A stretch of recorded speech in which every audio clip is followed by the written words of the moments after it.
I'm heading over to the apartment. I I had a very interesting weekend. I'm just gonna say. First of all, uh, I it's kind of maybe a good thing or a bad thing. I don't know. I'm starting to pick up on the signs of when my brother is having a flare up, and that helps in a way that helps me like maybe prepare for what is to happen. So yesterday he, as far as I could tell, he dialed on 911 again. And I spent yesterday, doing running errands, doing some chores and stuff for myself and for him around the house and stuff, and trying to think of game plan. As of I'm still kind of feeling, and I'm gonna call this guilt, about trying to find a new care plan for him. Because as I'm starting to realize, like, he needs more care than I can give him. And as much as I have hope, sometimes I wonder if he has the hope enough. Like, I can only hope for him so much, right? And this is real talk. That if he doesn't believe that he can get better, he's not going to. And I'm not saying he's perfect either, but he can manage. Like right now, he's doing some form of managing, but he can improve upon it even more. And he took himself, I don't know how, to the hospital. Uh, it was around about, I don't know, 4-ish. Yeah, it was about 4. Because I went back to the apartment and I was surprised he wasn't there. And because I went, actually, that was the second time yesterday.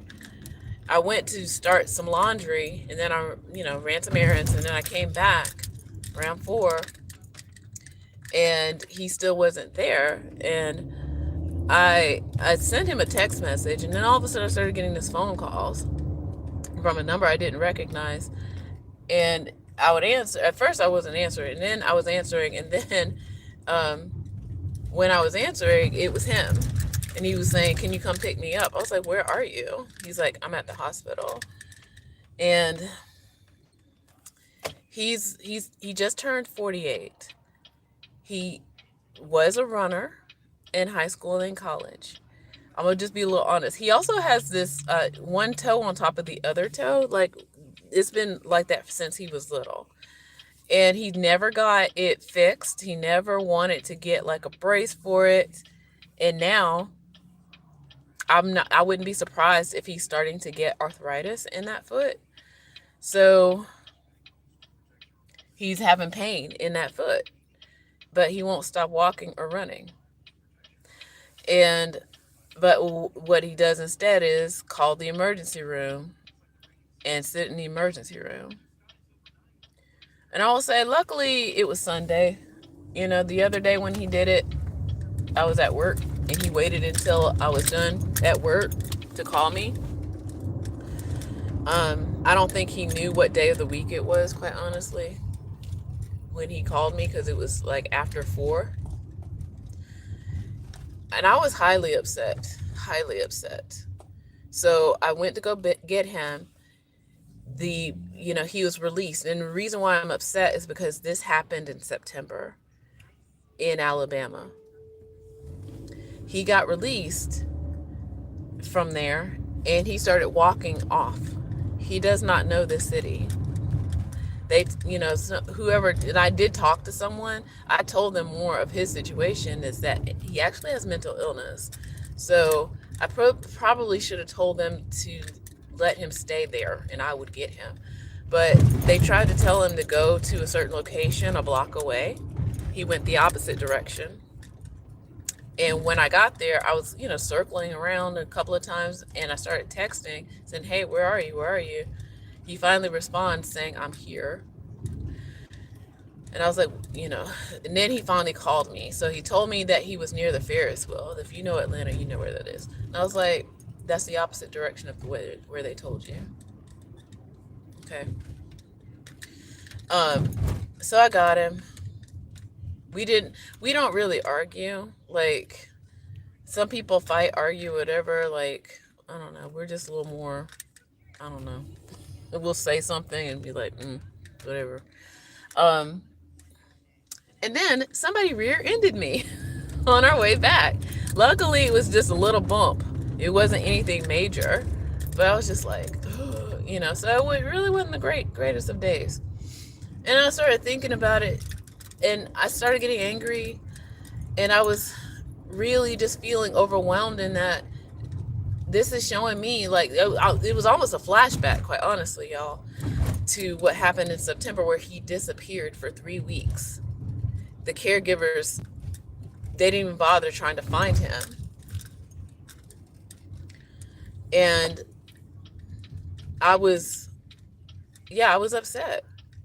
And so I didn't tell him any of that because he, knowing that 20 minutes later he won't remember any of it. So sometimes I'm just like, whatever. So I go back up to the apartment, get my clothes because I was washing my laundry.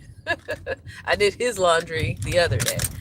Um, and then um, got his tea ready for the morning and left him a note. I actually, in between the visits yesterday, I gave him the 988 number, just thinking, because again, I'm starting to sense when things are happening where he can't handle pain, and pain turns into mental anguish, and then that's a trigger for his mental illness. So, so yeah. He sounds a lot better today, this morning. So I saw him this morning, made sure he drank his tea. I forgot his smoothie. That's why I'm coming back over here right now. He wanted he wants to get something down at the cafe. And I'm like, okay. And that kind of leads to something else. Over up until, I don't know, mid-January, I was feeling guilt, a lot of guilt about a lot of things, like feeling like he's missing out on his life, which again, I still feel that. But it also led to me doing things that I probably should not have been doing, like overspending, trying to, compensate. Parents do that, and I'm not a parent, but I just feel like I'm saying that as some people who try to make it up to people in those kind of ways, and that's not necessarily healthy either, because he wraps up a lot of his value in money. Okay, so a lot of the times he's gotten angry since we've been, with this apartment, it's been over money. And something else happened too, like possessions, money. He wants to feel valued. He wants to feel valuable. Unfortunately, in this Western society, people really value folks who look like they have money, especially in the Black community. Wearing certain clothes, certain shoes. He got wrapped up in that big time. Okay. And I just feel like I want him to feel value in himself without having to show or prove to people with what he has on or what title he tries to put on himself, kind of thing. And but I mean, I keep going back and forth with the whole like he needs care, like 24-hour care, because him calling the like 911, like he could have a nurse look at him. And what happened with the caregivers is like, unfortunately, he was in a program that, and I'm not knocking people who have addiction. He doesn't have addiction. And they treat people differently. I'm going to just be honest. They treat people a whole lot differently if you are dealing with addiction versus somebody who is just mentally ill. And I know that doesn't sound like it's fair, but that's really what's going on. So a lot of the people that were in his program back in Alabama, they were dealing with addiction. And they kind of treated him like that too, when really he's mentally ill and disabled. So I'm worried, and again, that's back to my and the guilt. I don't want to send him somewhere where they'll mistreat him because of those kinds of things, because most of the population is dealing with that. And again, that's not fair. I agree. If there's anybody out there saying that, I agree. It's not fair. But there's also like he shouldn't be punished because other people have this like attitude towards people who are having mental illness and addiction. That's kind of where I am.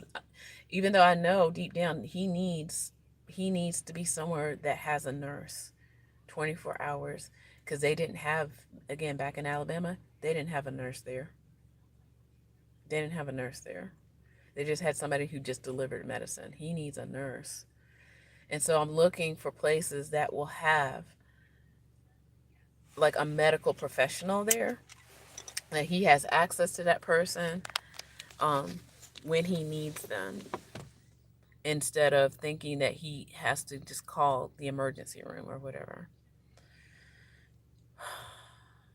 And then I also have to teach him that you're getting older and you have arthritis probably.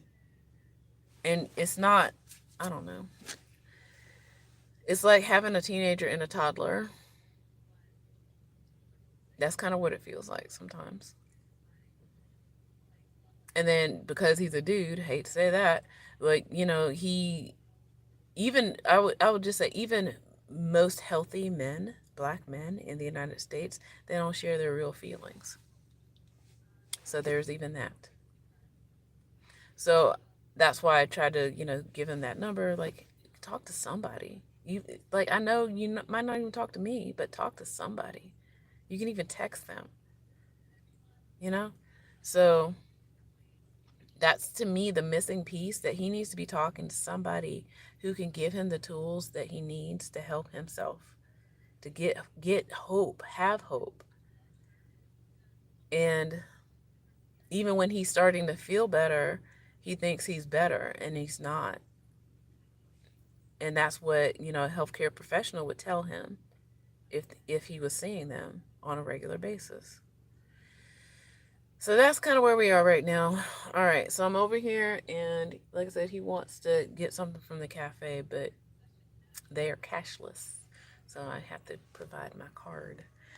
All right, so I got to start making these calls for his long-term care.